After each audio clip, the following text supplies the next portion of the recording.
That was wonderful, that Rhydian. It was really wonderful. I've thrown everything at that, including the kitchen sink, haven't I? Very powerful. It is very, very powerful. So let's talk about your album. You know, I mean, this is your 5th album, and it's not that many years, really. How much time does it take to put an album together? It's a great question, because it varies, actually. Yeah. This has taken me over 9 months. Yeah. Because I wanted to get it right. It was important for me, because I have complete control of this album, which is a first. And I wanted to choose the right songs, and there's 16 songs on the albums. There's it's like 2 albums in one, really. Yeah. And from doing the artwork correctly, to the right producer, to the right mixer, to the right person who masters it right at the end. Yeah. And you know, you can hear the tracks are quite big, and we've got a lot of players in for this. It's a substantial budget, really. Yeah. But you know, I like to take my time over an album, because there's nothing worse. You can hear it if somebody's done a rushed album, and you know, gone with the days, really, of it used to take a lifetime for a great artist to release their first album. You know, the stars of yesteryear, and there's nothing wrong with taking time. And the fact of the matter is, we've had to take time with this, because you can't rush a good album. No, and it is a good album. It's a great album, and I hope you get that #1. I really do. Well, yeah, I mean, that would be the icing on the cake. It really would. You know, just fingers crossed. We just need people to buy it. That's the main thing. And you know, people could pre-order it on Amazon and iTunes already. It's there, and I'm doing a big TV campaign which will kick off just before the 14th of April, which is the release date, and run for 2 weeks. And there'll be poster campaigns and stuff. Trying to think, where's the major city next to you? Manchester. Manchester. Yeah. I'm doing. You hopefully see me on the posters there, and I believe there's a digital advertising thing there, which I've splashed out and going to advertise there in Manchester. Brilliant.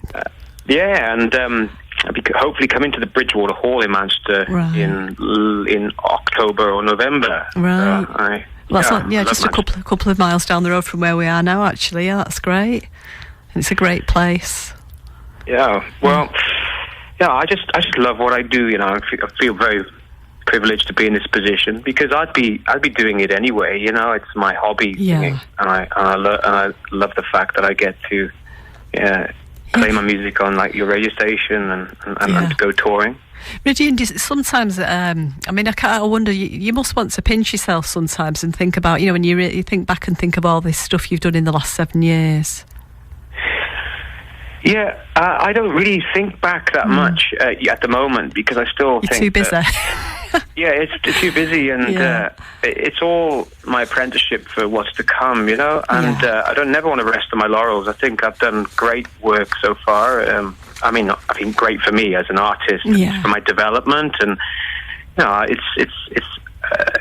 building a career like this is also about knowing when to say no, and it would be very easy for someone from reality TV to do reality TV after reality TV. Yeah. And trust me, I've had those offers to do your Dancing on Ice and Big Brother and stuff, and you know, sometimes there's a financial incentive, but it ends there for me. I think, no, I'd rather carve out a career as a singer. Yeah. And that's what I've done, and I'm pleased that I've done that, you know, because I think it's once you start doing other things. If you're known as a singer, and that's what I'm known from the X Factor, and hopefully people think, all right, you've got a classical voice and you can sing well. I hope so. Anyway, some people are listening might say they don't like me, and that's fine, and that's part and parcel of life. There'll be some that like you and some that don't. But it's always been about, for me, having a long career, and the beauty of being a classical singer is I'm only now starting to get good. You know, it's like the voice develops later. And my voice will be at its peak when it's 45, 50. Maybe a little bit before that, but I'm 30. Well, I've just turned 31 actually. Yeah, but you know, that's exciting for me. But Yeah. I connect with an audience, so, and I've still got to make songs and albums that touch the heartstrings of an audience. I want to move an audience, and I want it to be dramatic but beautiful. That's drama and beauty is really what I'm about, and you only have to look at pictures of me. Not beauty, I take that back. I'm not saying I'm beautiful, but I'm certainly dramatic with my white hair and my suit you are, that I wear. Yeah. But the beauty I want, it's about stirring the audience emotions. Yeah. And I hope that I can do that on this record. Yeah, I'm sure you can. Rhydian, I've got to ask you went back to school, didn't you? Sang at school. What was it like going back to your old school singing? Oh yeah, I did. I loved it. I had happy school days. Yeah. And it was great. I think you're referring to when Prince Charles went there. Yes. The Prince, I'm sure it was his people, but they wanted me to perform, and obviously the headmaster said that would be a great if he could, because I'm an ambassador of the Prince of Trust, so I do quite a lot with Prince Charles. And I went back in the sports hall, and it was as if it was yesterday I was there, as a student. They always make me feel welcome when I go back to school. Yeah, well, that's wonderful that you can do that, isn't it? It really is. I've got to give somebody a mention, actually. A lady called Alice Moss, who's a big fan of yours from Orlando, asked me to say hello to you while you're on the radio with me. So, Alice, I know, of course, I know Alice. Yeah. Because she flies over to see me from America, and I know she runs an American Facebook for me. Massive lover of music. She really knows the music, and I believe she came to hear about me because I toured with Justin Hayward at the Moody Blues. Right. And Alice is a huge fan of Justin and the Moody Blues. So that's how she got to know me. And of course, one of the lead track actually of this album is Nights in White Satin, influenced heavily by Justin Hayward. So hello Alice, if she's listening. Well, I think she was intending to. Yeah, I'm sure. So, and lots of other listeners were listening out for you on Tuesday, and I apologise again for that, but at least we've managed to catch up to, tonight, so that's made up for that. Yeah. So I wish you all the very best with your album, and let's just give out that information again, Rhydian. It's out on the 14th of April.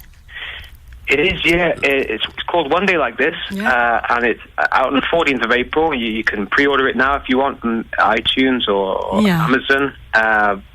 It's that's all I can say, really. I just hope you enjoy it. Yeah, I'm sure they will. Listen, those dates for your tour, are they not up on a website yet? They're not up yet, no. They will be. We're going to announce that on the 14th. On the 14th. So it's in conjunction with the release of the album, But I've seen the provisional tour, and the Bridgewater in Manchester was mentioned.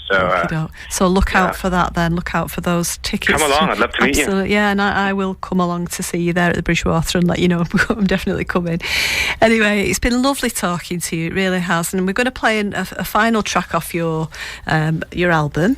And we've great. It's The Blower's Daughter. Oh, there we are. That's exclusive. You'll be the first radio station to play this song. Am I all right then? Yeah, go for it. That's lovely. Well, thank you for the exclusive. My pleasure. It's been a pleasure, Jill. Thanks a lot, Rhydian. Thank you. Bye-bye.